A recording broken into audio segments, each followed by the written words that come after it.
All right, we are continuing to read The Magic Treehouse, book number 1, Dinosaurs Before Dark. This is written by Mary Pope Osborne. We are starting today on chapter 5, Gold in the Grass. Go, go, said Jack. He threw his notebook into his pack. He pushed Annie towards the rope ladder. Bye, Henry, she said. Go, said Jack, and she gave Annie another push. Quit it, she said. But she started up the ladder, and Jack scrambled after her. Jack and Annie tumbled into the treehouse. They were panting as they looked out the window at the dinosaur. It was standing on the hilltop eating flowers off of a tree. Oh, man, whispered Jack. We are in a time long ago. The dinosaurs looked like a huge rhinoceros with 3 horns instead of 1.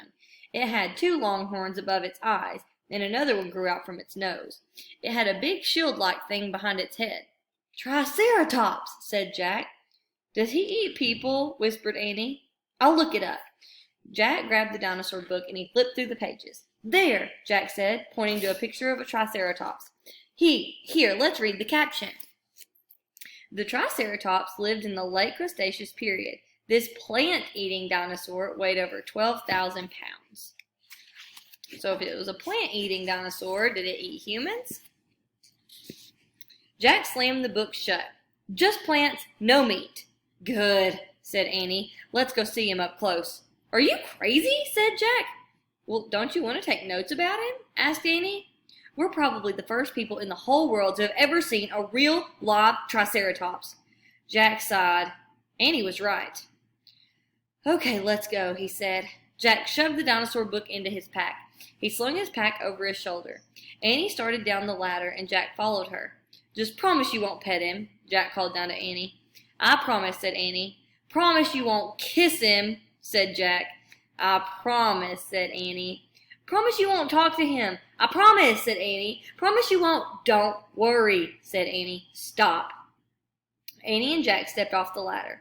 The Petrodonna gave them a friendly look. Annie blew him a kiss.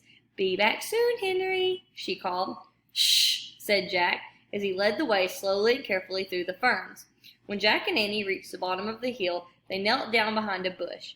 Annie started to speak, but Jack quickly put his finger to his lips, and then he and Annie peeked out of the Triceratops. The dinosaur was bigger than a truck. He was eating the flowers off of a magnolia tree. Jack slipped his notebook out of his pack, and he wrote, Eat flowers. Annie nudged him. Jack ignored her. He studied the Triceratops again, and he wrote, Eats slowly. Annie nudged him harder. Jack, look at her. Annie pointed to herself. She walked her fingers through the air and she pointed to the dinosaurs and she smiled. Is she teasing? Jack wondered. Annie waved at Jack. Jack started to grab her. She laughed and jumped away and she fell into the grass in full view of the Triceratops. Get back, whispered Jack. Too late. The big dinosaur had already spotted Annie. He gazed down at her from the hilltop. Half of a magnolia flower was sticking out of his mouth. Oops, said Annie. Get back, Jack said again. But he looks nice, Jack, Annie said. Nice? Watch out for his horns, Annie, said Jack. The Triceratops gazed calmly down at Annie. Then he turned and looped down the side of the hill. Bye, said Annie. She turned back to Jack. See? Jack grunted, but he wrote in his notebook, Nice. I guess he was nice. Come on, let's look around some more, said Annie. As Jack started after Annie, he saw something glittering in the tall grass. Jack reached down and picked it up. It was a gold medallion. There's one of the dinosaurs that Annie went to see, Triceratops. And then he found a gold medallion.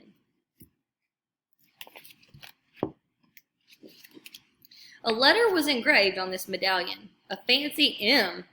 Oh man, someone was here before us, Jack said softly.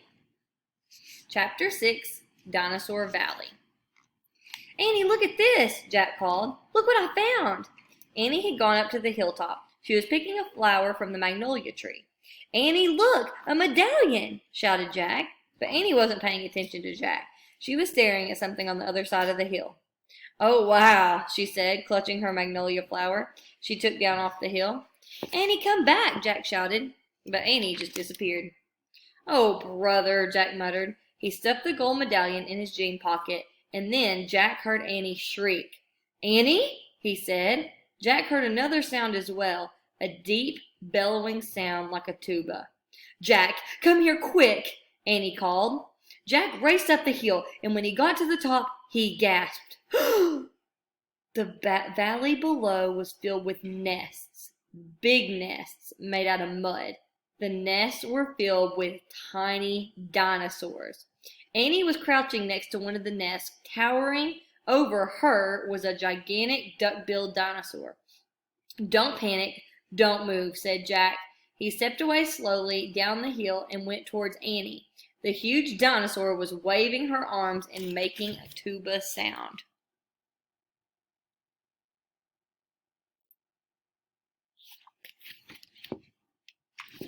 Jack stopped. He didn't want to get too close. He knelt on the ground. Okay, more towards me, slowly, he said. Annie started to stand up. Don't stand, crawl, said Jack. Clutching her flower, Annie crawled toward Jack. Still bellowing, the duck-billed dinosaur followed her. Annie froze. Keep going, Jack said. Annie started crawling again. Jack inched further down the hill and he was arm's distance from Annie. He reached out, grabbed her hand, and pulled Annie towards him. Stay down, said Jack. He crouched next to her. Bow your head and pretend to chew. Chew? Said Annie. Yes, said Jack. I read that that's what you do if a mean dog comes at you. She's not a dog, Jack, said Annie. Just chew, said Jack.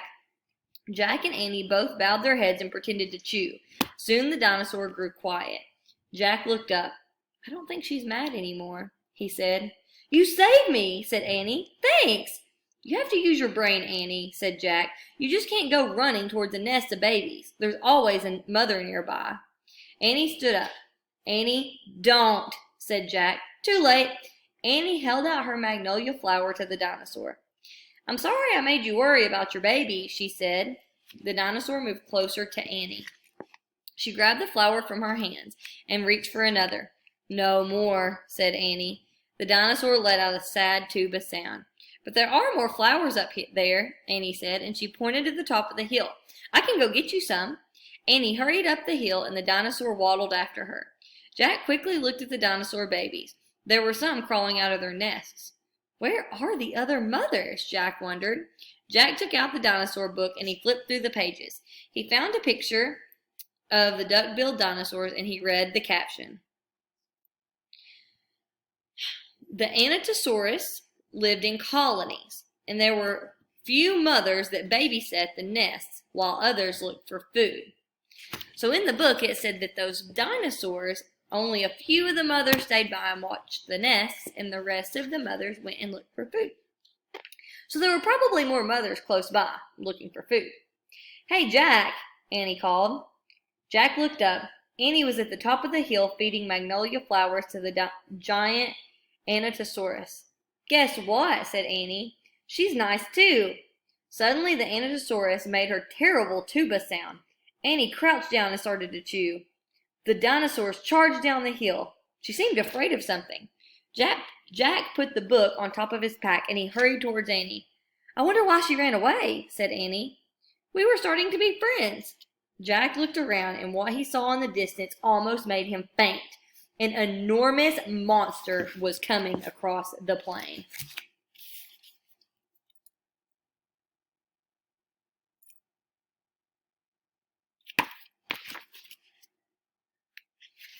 The monster was walking on two strong legs. It was swinging a long, thick tail and dangling two tiny arms. It had a huge head, and its jaws were wide open. Even from far away, Jack could see its long, gleaming teeth. Tyrannosaurus Rex, whispered Jack. And that's the end of chapter 6.